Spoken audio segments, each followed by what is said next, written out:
Bonsoir à tous.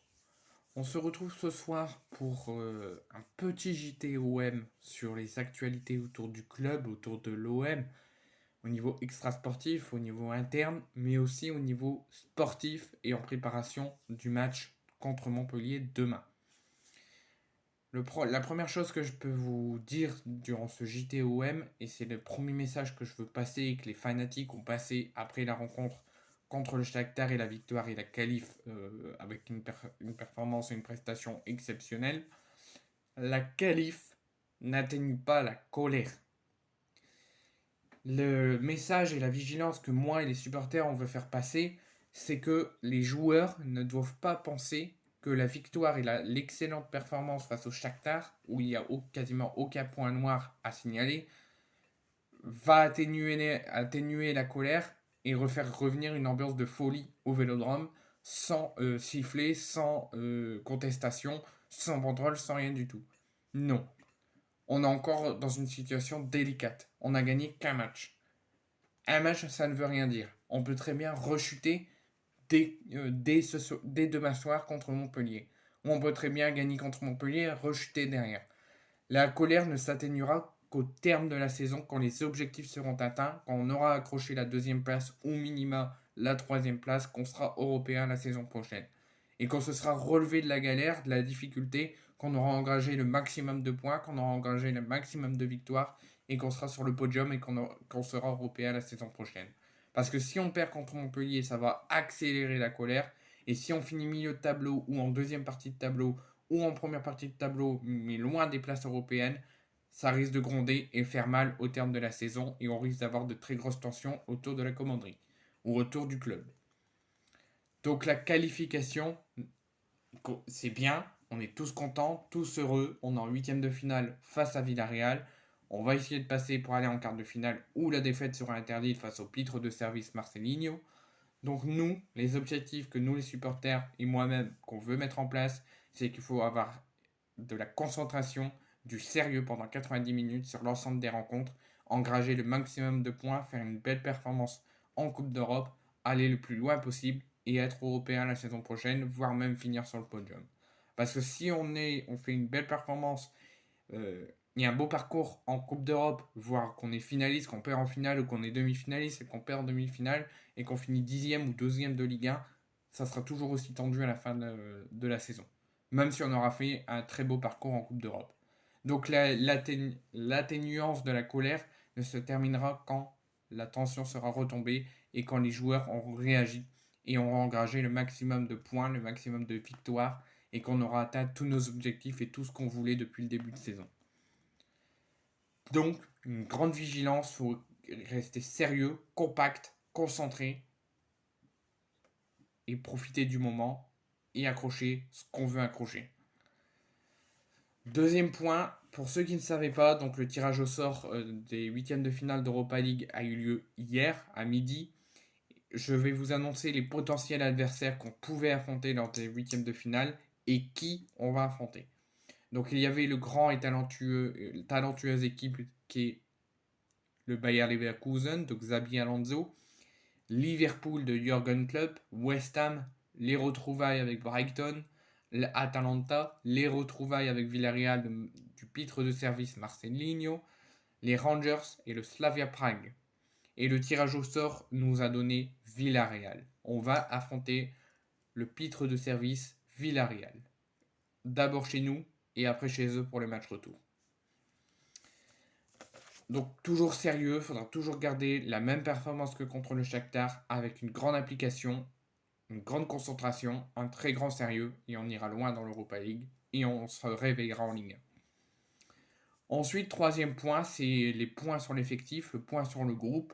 5 absents plus 2 retours sont à signaler avant la rencontre contre Montpellier demain. C'est un bilan provisoire puisqu'il y a encore 2 ou 3 entraînements avant la rencontre de demain soir en clôture de la 22e journée de Ligue 1. Donc pour le moment, il y a 5 absents.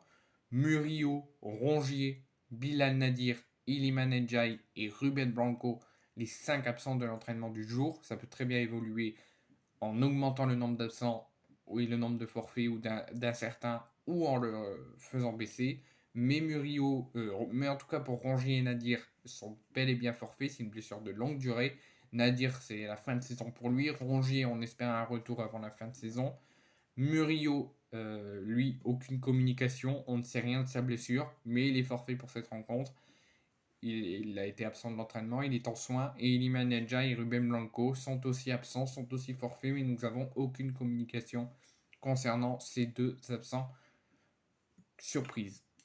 Donc on verra dans les prochaines heures et lors des prochains entraînements ce que ça va donner. Et ensuite, pour les retours, c'est Pape Gay et Leonardo Balerdi qui sont tous les deux de retour de suspension pour Balerdi. Suspension aussi pour Pape Gay, mais plus pour une retour de blessure.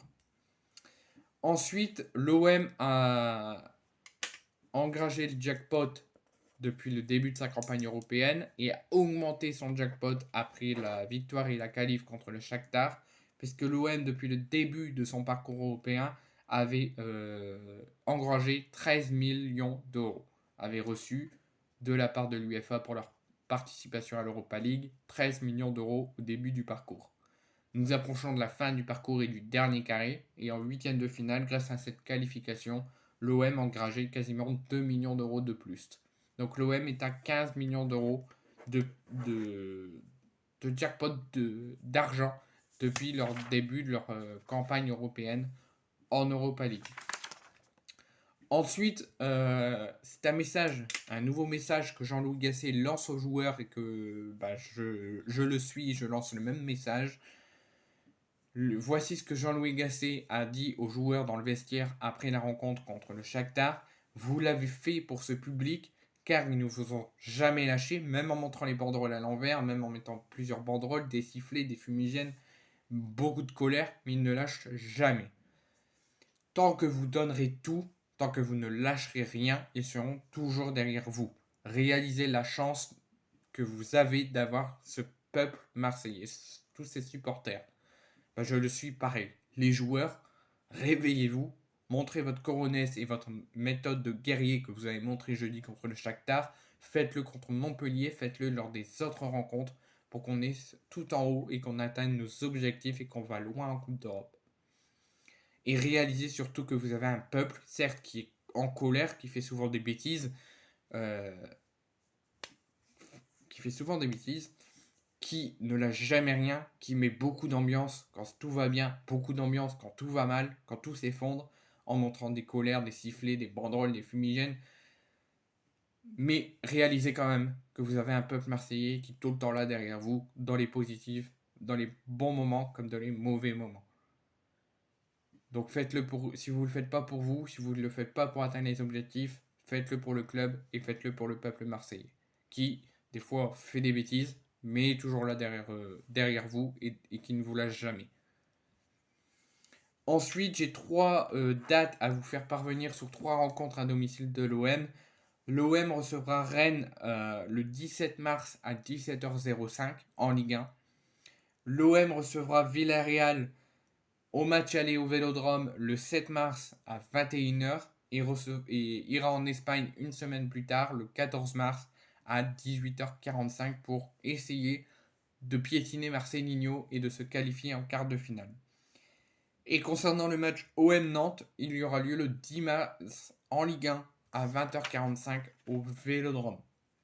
Et dernier point avant la rencontre de demain, Pablo Longoria, peu importe les tensions, peu importe ce que les journaux sportifs disent, peu importe ce que les rumeurs tombent, il sera toujours président de l'Olympique de Marseille la saison prochaine. Il se sent toujours à l'OM dans sa tête, même s'il n'a pas qui a perdu quelques pouvoirs. C'est plus Stéphane Tessier qui a le club en main. Et il ferait déjà des plans pour la saison prochaine. Il envisagerait que l'équipe quitte la commanderie à la fin de la saison et change de centre d'entraînement pour la saison prochaine.